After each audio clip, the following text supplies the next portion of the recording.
باش تماشاvan hêja ji Washingtonê ji stûdyoyên dengê Amerîka em dîsa bername Kurtvizyon de ekranên Özgür Gün TV'de ne. Di bername vê hefteyê de em ê ji barekê raporên ji Amerîka û ji nûçegihanên me yên Kurdistanê binin pêş ve. Tamam.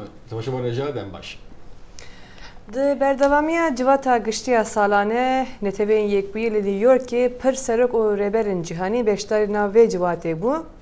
Hevkarê me dexîlê şemo li navenda netewên yekbûyî bû şofandina vê civatê niha bi avayekî zindî bi me re ye. Dem baş dexîl? Belê roj baş. Do Serokê Amerîka Barack Obama û Serokkomarê Tirkiye Recep Tayyip Erdogan gotinê xwe li civatê dan gelo nawayoka serekî ji her du gotara ra çi bû? Belê rûken helbeta civîn berdewamên roja duaya duh bû Serok Obama gotara Xwedayê û Serokê Tirkiya jî her duan êvar bû ya Serokê Tirkiya. Yani Serok Obama dixwest bêjte cîhanê ku niha cîhan pitir aram tenaya û pitir şekiliya ji berî 10 salên borî dema ew hatî serdesalatê. Lê dîsan jî digel hindê jî her di welatan de şer hene, her nerhetî hene. Digel van pêşketinên teknolojiyên cîhanê jî xelkê bawerî bi dezgehên rêvebirinê nîne. Ji bilî wê jî wî peyamek bû navxwe da yani bû xelkê Emerîkî da ku dema gotî ku nasyonalista tund û vederkirin û avakirina dîwaran wê encamên wê xirab bin. Serokê Tirkî dihat çavarîkirin ku pitir li ser mesela Sûriya paxive û ser piştîngî li ser mesela derba li hikûmetê hatî dan li hikûmeta wî hatî dan berî demekî. Yani mesela penaberan û çawa gazên dawî ji Ewropiyan bû ji cîhanê bû ku nakevin jêr barê berpirsyariyetiya xwe ji vê meselê de. Yani di şerî de jî mesela ku maytêkirina wan ji bo Tirkiya behsê komalên terorîstiyên ku şer dikin diger rejîmê daha çavareke ku dibêje hêzên Kurdî jî li tanişt wan yan li rex weka wan hêzan dabinê. Egerên çona wan ji bo nav Sûriya helbet diyar kirin û pitir tiştê resirinç rakêş ew bû pitir xeteriya tevgera Gülen, Fethullah Gülen li ser cîhanê ji terorîstên diyar kir. Baş dexîl dî îro de bi beşdarîna çalakiyan de çi be îro acendeyê de çi hebe? Civînaka îro gelek giring ya encûmenê asayişiyan civata tenahiyê bû li ser mesela rojhilata navîn helbet giraniya wê li ser Sûriya bû û bi taybet jî piştî mesela ew agirbest hatî şikandin û helbeta ew êrişin firokantin kirin dewrûberên Helebê ku agirbest li wir bû û tedî hene komalan êrişî wan karwanên alîkariyên netewênê girtî kiribû ev Wezîrê Derveyê Emerîkî, Wezîrê Derveyê Rûsî gelek ev endamên diyên civatê gazin de ji hev dikin ku çawa nikarin kontrola vî şer bikin û çawa nikarin vê krîza mirovanî li Sûriya çareser bikin. Dexîlê şemo em gelekî spas dikin. Spas. Serokê Amerîka Barack Obama cadawî wek serok goterek li civata giştiya netewên yekbûyî pêşkêş kir û te de qala pêşveçûnên dibare penaberan dikir. Obama bang li cîhanê kir ku dilê xwe ji penaberan re ku hewciyê stargeheke ne vekin û soza pirtir alîkarî ji bo wan penaberan bidin. Di gotara dawiyê hember civata giştiya netewên yekgirtî Serokê Amerîka Barack Obama dazanîn ku welatên yekgirtiyên Amerîka û hêzên diyên mezinên cîhanê şiyanên sinordar hene bû çareserkirina pirzgirêkên kurên cîhanê wekû şerê navxweyiya Sûriye. Gotara Serok Obama ya dawiyê bû ji berî gera duê ya serokatiya wî li meha yekê sala 2017 bi dawî bêt û ev derfete bikar înan bû pêdaçûnê li ser siyaseta xwe li demê 10 salên borî. From the depths of the greatest financial crisis of our time, ji kuraya mezintirîn qîrana aborî me hevkariyeke pêk anîn. Bocareke din werarbûna aboriya cîhanê û me bi tundî li terorîstan xist û pirsa navokiya Îranê çareser kir û şerê Kolombiya bi dawî kir û em bi xêrhatina rêbera Myanmar dikin ya go bi demokrasiyê hate helbijartin. Serok Obama behsî giringiya karê hevpişt kir ئەوە گۆڕینên mezin peyda kirin lê li heman demda hûjyarî da li ser girzên mezin di sîstemê nêfneteweyî da ewa bûye egera qeyrana penaberan bi awayekî berfir e û têkdana rewşa ewlehiya cîhanê. And together, now, Bi hevrenha divê em dilê xwe bo penaberan vekin û karekî baştir bû alîkariya wan bikin. Ewên bûne qurbaniyên karê komela Daişê ya Tundraw. Ji ber gozilam û jin û zarokên bêguneh mal û xweşteviyên xwe bicihiştin. Divê em hefsoz bin digel wan. Divê em hizir bikin ger ew zarok û malbat yê mebana. Di vê salê da netewên yekgirtî rolekî berçav hebû derbarê şerê demdirêjê navxuyê Sûriye û diger rêkeftina Amerîka û Rûsya bû ragirtina şerî bû çendîn caran lê çi bijar bû çareseriya leşkerî xuya nakit wildawiyê divê çareserî siyasî be. and our international community must continue to work Civata nêvnetewî divê kar digel wan bike. Ewên ava dikin, ne wêran dikin û desteyeka leşkerî bû vê meremê heye. Goşiyana torekê wekû Daişê ewên gorêzê li mirovan nagre wêran bike. Û di rewşa Sûriyê serkeftina leşkerî bû çi aliyan nabe. Ji ber vê çend divê em karê xwe yê diplomasî xurtir bikin bo kêmkirina tundûtijiyan û gêştina alîkariya mirovanî. Li berdem 193 endamên civata giştiya netewên yekgertî Serok Obama xalên serekiyên çareseriya hevrekiyan li seranserî cîhanê xiste ber behsan û rêkeftina navokî digel Îranê wekû nimuneyeka çareseriyê dibîne. when Iran Li dema Îranê qayîl bû li ser rêkeftina navokî. Ev e parastina cîhanê qayîn dike. Li aliyekî dî li dema Sûriya Bakur taqîkirina bombeyan dike, ev vê dibe gefe li ser hemûyan û her welatekê van rêkeftina tê bişkîne divê ceza li dû wê hebe. Ji berî salekê Serok Obama di heman kombûnê da û li gotara xwe gotibû divê Beşar el Esed li ser desthilatê nemînin. Lê Serokê Rûsya qayîl nebû û her ji wî demî hevrekiya Sûriye dewam diket. Şareza bawer dikin gotara Serok Obama derfeta dawiyê bû bû diyarkirina rêbereyatiya xwe bû cîhanê û çareserkirina alûziyan biriya diyalogê di navbera aliyên hevrek. Thank you very much. Xalid Fettah, Dengê Amerîka. Li Newyorkê Serokkomarê Tirkiye Recep Tayyip Erdogan bank li civatê navneteweyê kir û bi lêz û bez şer û tundî tujiya ya li Sûrî rawestînin. Her wiha di derbarê krîza penaberan ya vê heremîgor li cihanî belav dibe axivî. Daxaftina xwe ya li netewên yekbûyî de Serokkomar Erdogan rexne yên xwe li civata navnetewî kir bo çareserkirina rewşa penaberan. Hûrbûnî divê raporê de ye. Civîna salaneya civata giştiya netewên yekgirtî bi bejdarbûna bi hezaran desthilatdarên cîhanê kom bû. Mijara serekiya civînê şerê Sûrî û pirzgerekên penaberan bû. Serokkomarê Tirkiye Recep Tayyip Erdogan ji bejdarê civînê bû û axaftinek pêkanî. Erdogan di axaftina xwe de bal li ser mijara penaberan keşan û dibêje cîhan gelek dereng maye bu çareserkirina pirzgerekên penaberan. Bebeklerin, kadınların, Li cihê zarok, jin û sivîltên kuştin tu kes bêguneh namîne. Krîza Sûriyê ev 6 sala berdewam e. Nêzî 5 milyon xelek bûne penaber. 3 milyonên wan li Tirkiye cih bûne. Mixabin cîhan bo krîza Sûriyê gelek direng ma. Divê em hemî bi hevra hewl bidein ku van pirzgirêka çareser bikin. Erdogan da axaftina xwe de yekîtî Ewropa ji rixne kir. Gorê peymanan yekîtî Ewropa bû pirzgerekên penaberan û bû cihkirina wan li Tirkiyeyê alîkariya avrû bida Tirkiye. Erdogan dibêje yekîtî Ewropa çi sûzê xwe nanîne ce û bû cihkirina penaberan li Tirkiye ti alîkarî nedane we. ne yazık ki Avrupa Birliği de verdi. Mixabin yekêtî Ewropa çi sûzên xwe bi cih neanîne. Tu alîkariya wan negihiştiye Tirkiye. Piraniya penaberên Sûriyê li Tirkiye dimînin. Em di çareseriya pirzgerekê bi tenê mane. Heta niha me 25 milyar dolar bo pêwîstiyên penabera xerç kirîne. Di heman demê de ji Erdogan da axaftina xwe de behsa rêxistina Fethullah Gülen kir. Erdogan dibêje hebûna rêxistina Fethullah Gülen ji bo hemû cîhanê gefekî mezin e. Kendi güvenlikleri için Ji bo ewlekariya xwe, ji bo ewlekariya welatê xwe ez bangî cîhanê dikim. Divê hûn jî tedbîra xwe bisînin. Ebûyera li Tirkiye çêbû bi hêsanî nîşan dike ku eger hûn dijî rêxistiya Fethullah Gülen tekoşîna xwe nekin sibe gelek direng e. Civîna salaneya civata giştiya netewên yekgirtî li New Yorkê berdewam e. Di heman demê de jî şerê li Sûriyê bi awayekî giran berdewam e. Di vî şerê dirêj û dijwar de piraniya qurbaniyan sivîl in. Erdogan dibêje cîhan gelek dereng maye bû çareserkirina krîza Sûriye.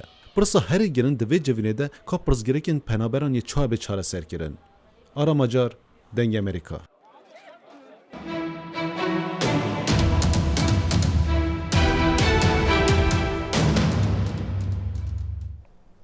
Parlamena Iraqê di îro çarşemê de Wezîrê Darayê Iraqê Hoşyar Zebarî ji kar derxistin.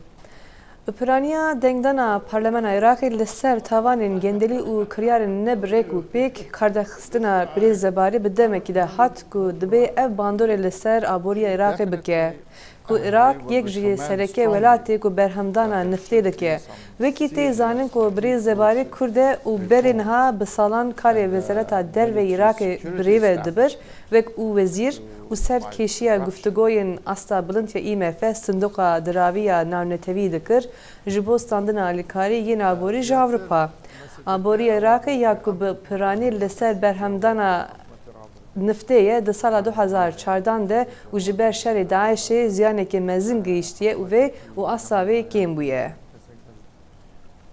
Tabii heja hepsüreke Partiya Demokratike gelen HDP Selahattin Demirtaş o şandê li gel ve Herêma Kurdistanê ne ku hevdetinan li gel Serokê Herêmê Mesûd Barzanî û çend kardeşên din bikin nûçegehan me Ahmed Zebarî li gel me ye ku em ji vî agahiyên herî nû bixwazin Ahmed çi ye di hevdetina Birêz Barzanî û Birêz Demirtaş de çi derketin holê dikan çi bêjî? بله نه به دیدن بارزانی و دمیرتاش جبر کو دمیرتاش زنجیره که دیدن هل هریما کردستان دو شب پشتی کو گشتی برای بالا فرقانه هولری گشتی هریما کردستان و بازار هولری یکسر سردان پیرمان کرد ل پیرمان ل کوشک سروکاتی به مسعود بارزانی سروک هریما کردستان راجب یکم جار پشتی جوینی او کو جوینا بارزانی را دوی جوینی به بارزانی گوتیه در بارزانی وک پیشتر کو بریانه کو رولا که باش د پرسا چاره سرکنا آشتی ل د چاره سرکنا پرسا آشتی ل باکوری کردستان ترکیه ده بویا به همان آوار رولا خود ببینه پشتی وی جوینه ایرو دوی هتل نه عملنا هتل چوارچرا شاندا HDP و صلاح الدین دمیرتاش سروکاتی دیگه ج 8 کسان پیکات بون 3 پارلمانتار بون و 5 اندام سرکرداتی HDP بون الباکوری کردستان هات بون لورجی دو اندام دنیان HDP بون رابون دجبینه دار و لور لپش من هولا پش من هاتیا پیکانین به نونرین پارتی دموکرات به نونرین پارتی هریما کردستان و هر وها چالاکوان و روزنامه بان و کساتین سیاسی هریما کردستان راجع صلاح الدین دمیرتاش وانجی پرسین خوال صلاح الدین دمیرتاش Ali Ahmet beri ez veşte pırskim. Yani çi sedemendin yani hene ku ne nahatine eşkile kırın ku te şandê HDP yan şandê Herêmê te wergirtine yani ew te gotî bir fermî te ragihandin. Çi sedemendin hene bingî hede ku hatina wan. Bele صلاح الدین دمیرتاش ایرو لور تسته گو هیوی دکم دخوازم ج پارتین سیاسیین هریما کردستانی جوان احزابین هریما کردستانی کو یگرتی بن یگرتنا وان ام بگن همو آرمانجان جبر کو یگرتنا پارتین سیاسی بلا هریما کردستانی دست بکن اف پارتین نه کو هن هریما کردستانی بلا هفگرتی بن جبوی کو ام هفگرتنا وان یگرتنا وان کاریگری هبه لسر پارچین دنیان هریما کرد پارچین دنیان کردستانی و به تایبت ترکیه باکوری کردستانی ام لوی دری بکارن ایدی او آرمانجا کو مهیان نتوی مهمو به هفرا یک آرمانجا نتوی هبه ام بگن وان آرمانجا جبر کو او دخواست کی بیشن سردان خدا او جبور 4 روزان لهریما کردستان ببینه صبح و ساعت 10 به دم هریما کردستان به شاندا پارتی دموکرات کردستان راجبینه که ببینه پشت را لساعت 12 به نیچیروان بارزانی سروک حکومت هریما کردستان را بجبه هر وها لساعت 2 به یگرتو اسلامی کردستان راجبینه ببینه و ساعت 5 به کمال اسلامی پشت را به هر سلیمانی لسلیمانی به ینکی و هر وها تفگار و قران راجبینه ببینه دخوازه کو هفگرتنا و او تکزل و ترکیز سروی که دیگه کو گل کرد به تایبتی پارتی سیاسی هریما کردستان هفگرتی بن باشه دیاره برنامه که گلک داگرتیه گلک سپاس نوچگهنامه احمد زباری جی هولره زور سپاس Roja sêşemê salvegera kuştina nivîskar û revşenbîrê Kurtiyê navda Birêz Musa Anter bû ku di sala 1992 de li Diyarbekir bi temenê heftê 2 salî de hate kuştin. Kuştina wî bandorek mezin li ser civata Kurdan kir ku her salvegera kuştina wî de bernameyên taybet tên li darxistin. Peyamnera me Xecîcan Ferqîn raportek taybet li ser wî amade kir. Nivîskar û rewşenbîrê Kurd Musa Anter ku bi navê Apê Musa jî tê naskirin di salvegera 24 a kuştina xwe de li Amedê li kuçeyek ku lê hatibû kuştin hat bîranîn. Musa Anter di 20 îlona sala 1992 de li taxa Seyran Tepeyê hatibû kuştin. Orhan Miroğlu ku neha parlamenterê AKP'ye di heman êrişê de birîndar xilas bibû. Di bîranînê de Endamên rojnamevanên Cemiyeta Azad, siyasetvan û endamên malbata Anter amade bûn.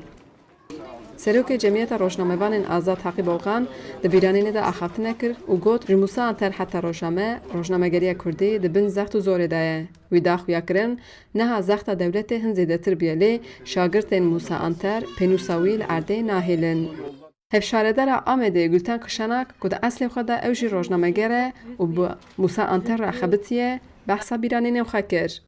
Dönemlerden geçiyor olsak da biz Abi Musa'nın çocukları olarak Wê got neha Tirkiye di rojên tarî de derbas ve û daxuya kirin ku zarokên Apê Musa wê xwedî li soza xwe û erka xwe derkevin û bigîjin ronahiyê.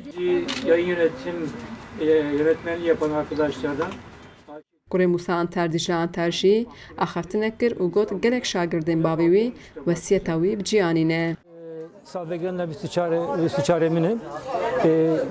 Dedemi çık hebu Musa Anter pır asengi beri binacı asengi jibo bina derhistı bu jibo newskara ama nuçe Ali nuçe de ev kasi peşketi tünne bu beri naha ev ki bizira ki Apê Musa digot bizira ko aveti ev şimbuyi brasici şimbuyi u rehoji berdayı arde axa Kurdistanê bi ve habeji ev xwastinavi anînci. Rûniştvanên kuçeya ku Musa Anter lê hatibû kuştin, bername yadkirinê temaşe kirin. Rûkuye ku 30 sal li vê kuçeyê behsa roja kuştina Musa Anter dike. Me fasilê spî dikir, me hewdî ber me de dîwar nabênima wan dabû. Yan ji vir berjortir ser wî dixuyan bû, porû spî bû, paş dixelbandî bû, hat derbas bû. Gîştir mira got teq. Avukatê malbata Anter îdia dikin ku Musa Anter ji aliyê rêxistina konturgerîla a bi navê jî temê hatiye kuştin. Di sala 2012 de korîciyek ku navê Hamît Yıldırımê bi îddiaya ku Anter kuştiye li Şirnexê hat girtin. Doza Musa Anter li İstanbolê di Domelê dadgehê hin biryarek nedaye. Xecican Farqîn, Dengê Amerîka, Amed. Serokê Amerîka Barack Obama li New Yorkê mevandariya hilcivîna reberên yekê cîhanê kir ku li ser rewşa penaberan bû. Obama got ku cîhan rûbiriyê krîzekê kur ya penaberan e lê ji bo 21 milyon kesên ku ji cîyovanê xwe dûr ketine nûçeyê başî peyda dibin. Nûçegera Dengê Amerîka Cindy Kane ji New Yorkê ev raport şand. Serok Obama her rast li ser pirsgirêka penaberan axivî yên ku bi milyonan rastî tên. We are here because right now Em niha li verê ne. Di kempên tijî li seranserî cîhanê ji ber ku malbatên ji Darfur li Çad, Felestînî li Lebnanê, Efganî li Pakistanê û her wesa Kolombî li Ekwadorê hene. Van penaberana xewneke ye ku vegerin malên xwe. Yek ji wan penaberên Sûrî di Olimpiyatên Rio da ya îsal bejdar bû. Niha ew li Almanya rûniştiye. Wê peyamek heye ji bo hemû rêberên cîhanê yên qedera malbatên wekû ya wê dînin berçav. It is not a choice to flee from your home. Ne bi destê me em ji mala xwe biravîn. Penaber mirovên baş in û dikarin karên baş bikin eger derfet hebit. Ji ber ku jimara bilindiya penaberan diçin Amerîka, Sekretêrê Giştiyê Neteweyniye Girtî Ban Ki-moon di gel rêberin ji Kanada, Etiyopya, Almanya, Urdun, Meksîk û Swêd biryar dane yan ji marek mezin ya penaberan bihewînin yan jî alîkariya darayî bidin. Di destpêka roja sêşemê, koçka spî ragihand ku kompaniyên wekû Google, Microsoft, Twitter û Facebook wê bi 650 milyon dolaran alîkariya penaberan li seranserî cîhanê bikin. Ev çend kompaniyê wê alîkariyên wekû fêrkirina kar, kompûter û perwerdê bidin. Serok Obama bang li xelkê li seranserî cîhanê dike ku dilovan bin û pirsgirêka penaberan têbgehin. Ew dibêje ku ev wekû testeka mirovahiyê ye ji bo cîhanê. Bizavkar Nadia Murad yek ji wan qîzên Êzidî bû ku ji aliyê Daişê ve hatibû revandin. Nadia Murad rastî gelek reftarên xirab hatibû û ew roja îniyê ji aliyê Netewên Yekbûyî ve di merasîmê taybet de wek balyoza niyetqîncî hate destnîşankirin. Di seremoniyê de Sekretêrê Giştî Netewên Yekbûyî Ban Ki-moon jî amade bû. Rêberên olî Êzidiyan Babaşex û Civata Rohanî jî di ku fermana parastina keçên Êzidî yên dijî Daişê rizgarbûyî dabûn hatin merasîmê û di vê roja girîng de piştgirî dan Nadiayê. Netewên Yekbûyî ji kesên navdar ku bandora wan li ser civaka navnîtewî heye wek balyoza niyetqîncî radigîne ku piştgiriya xebata wan bike. Ev rûmete ku ji Nadia re hatiye dayîn te maneya penasînkirina xebatan wê yên ser civaka Êzidî di hasta herî bilind e و به درفت بده که کشی ازدیان به آوایی که کاریگرتر به قادر ناو دولتی ده ولی گوتی بهش کرد. ویلیام ساویچ یه امریکی که در رفن یه پیگه ده لدجی داعش لسوریه شهر کرد درو جانبری در رزگار کردن باجار من بچه ده جالی داعش و هاته کشتن. لباجار سنت مری یک و جدایک بویه لیالت مریلند مراسم بیرانی ناوی هات لدارخستن. ده مراسم ده مالبات حوال و کردن امریکا آمده بون و وی برزگرتنه که بالا سپارتی آخه کرن. لی دیرکی دیروکیا باجار سنت مریا ایالتا مریلند کو شروان یه پگه ویلیام ساویچ لوی دایک بویه مراسم و شرطنا وی هات پیکانین. اول ده مشتری رزگار کرنا من بچه جیانا خواهش دستا. اف خلکی وان هریمانه که دبا ویلیام قد او ندیده بن. لی اف نمونه که جبوان کسان ین پید ویاوان به آلیکاریا هی. ویجی آلیکاریا وان کریه. پشتی ایریشی کومله چکدارین داعش لسر دورین ازدیان جبر کو ویلیام هشت کردان دکر بریار دا کو شری لدجی داعشی بکه. لدسپکی تولو یه پگی بو. لی پشتی دمکی رینه دانه شر بکه تولی پشمرگی بو. At the point he left, the front out on the western front had stalled. دما او چوی چاخل روجاوا ر نه دهان شروان بیانی بو بجدار شری ببن. من نکاری ام بر پرساری وان سرخوا بگیری. شرک مازن لدردورا کرکوکه هبو او وی خواست خدمت کردان ده بردوام بکه. لا ما او چو کرکوکه. لدم اپراسیونا گریس پی ویلیام زوری بو رفن یه پگه. When he got down there was او کسکی گلک رو بکم بو به تایبەتی لەگەڵ حیوانان و زاروکان او لەگەڵوان تام دبو زاروک وی گلک حەز جوان دکر و دخواستوان بپارێزە. ویلیام چه شارێزایی دەشەراندا نەبوو. ev du care hevildar got di nav leşkerê Amrîkî de xizmet bike lê ji ber ku wexta zarokî wî nexweşî epilepsî derbas kiriye derfetê wî çi nebû. Her kesek ku William bi tenê carek dîtibin dibêjin ji bîra mirov naçe. جارایەکەیە و من ئەو دیت ئەم ji کەمپێ دەرکەتن و ber bi hewlêrê ketin rê hefteyekê me bi hevra derbas kir û di nav bajarda geriyan. دما او هات جمع شرک دجوار هبو لی دماوی بهیس کو یپگه ایدی رید ده شروان بیانی او یکسر و گریا ناوا یپگه. Endamên malbata wî ev demekê dilgiranin gurê wan ya 27 salî jiyana xwe ji destan lê pê serbilindin ku ji bo xelkê din jiyana xwe ji desta. Ez bi wî serbilindim. Xweziya dawiya wî wiha nebaya lê wî giyana xwe gorî armancekê kir ku wî bawerî pê hebû wî gelek kes rizgar kirin. Bi hezkirinek mezin şer dikir. Gelek ji Daişê jî kuştin. Îcar çi ji vê baştir heye? Xwişka William ya mezin dibêje her carekê me digot tu kengî vegeriya malê bersiva wî ev bû ez ê di nav malê xwe de me kesên karê xwe de me. Hezkirina wî bo Kurdanê wî lê kiribû ev xwe wekî Kurd bi nas bike. Gava ku pirsa wî hatiye kirin her tim gotî ez li mala xwe me. Ez li cihê xwe me, li warê xwe me, di nav malbeta xwe de me. Yani xwe xerîb nedîtiye qet. Berovacî wê malbeta xwe wê derê dîtiye. Avaya ji bo me birastî jî hestekî gelek biwat heye. William Savage di roja deheyê meha heştê du rojan ji berê azadkirina Minbiçê li ser destê Daeş hate kuştin. Di vê şerê de pitir ji 4000 çekdarên Daeş hatin kuştin 264 şervanên evê ku Amerîka piştewanî wan dike jiyana xwe ji destan. Rûken Işık dengê Amerîka.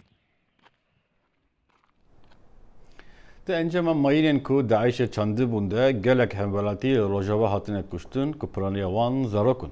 Rexistinekê nû ya bi navê rexistina paqijkirina mayînan ya rojavan ku RMCO hate avakirin ku mayînên ku Daişê çandî bûn rake. Ev derin ne xeta agire û 200 kilometr dûrî şer e. Lê rojane jî teqîn hene. RMCO rêxistina rojava ya hilanîna mayînan got hewl dide herêmê ji mayînên li paş Daişê mane paqij bike.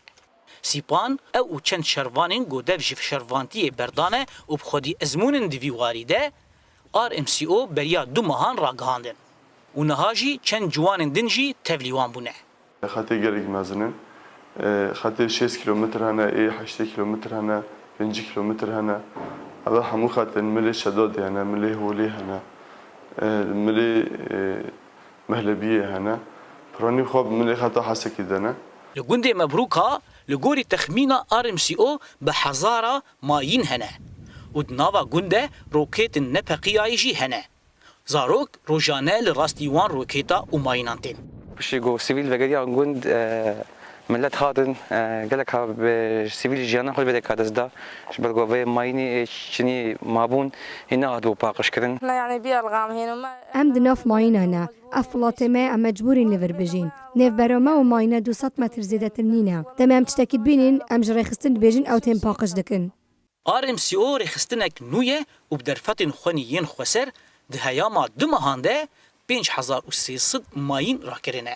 Bangaziya me ji bo hemû münezematê dwelî gobên me destek bikin yanî pêwîstiyekî me wî rengî heye.